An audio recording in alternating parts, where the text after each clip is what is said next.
Hello, I'm Guy Hammett, the head of home audio at Futuresource, and I'm here in Seoul, South Korea at the moment, at the end of a 2.5 week trip across China, Hong Kong, and now Korea, meeting clients, speaking at events, and discussing the latest trends in the audio industry. The big topic has been tariffs, and it's been a topic that's developed dramatically over my time in Asia.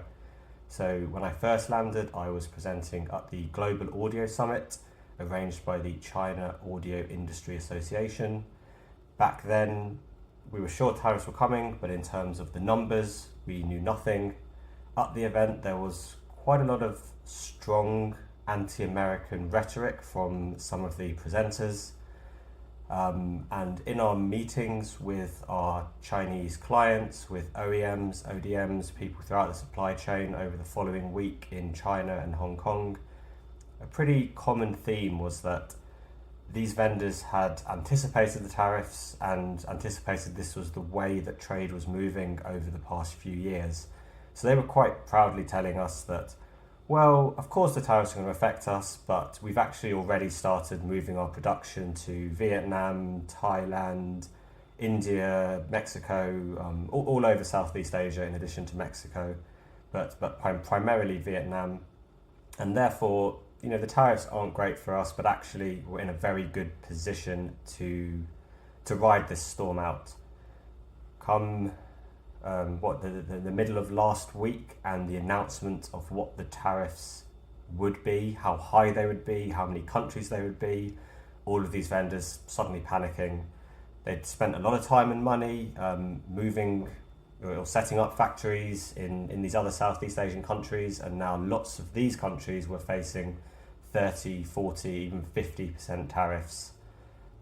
A big concern for the industry, massive disruption, and then about a week later, it's all changed again, with obviously China even more severely impacted now, but for the next 90 days at least, all those other countries had a baseline 10% tariff, which is still absolutely disruptive to the industry, but nowhere near the kind of seismic disruption we would have seen from 40, 50% tariffs. So again, it's impossible to say what will happen next when the American policy is radically changing week by week, even day by day.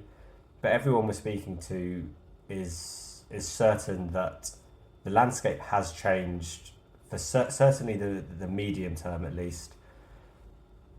How it's going to play out in the next few months in 2025 remains to be seen. We've seen previously in the audio industry that when economic times are tough, the volumes still do perform quite well, but if prices are rising on individual models, consumers will still buy new speakers, they'll still buy new soundbars, but they'll maybe spend the same amount of money they were previously planning on spending, and therefore they'll get a lower quality model than what they would have got a year ago.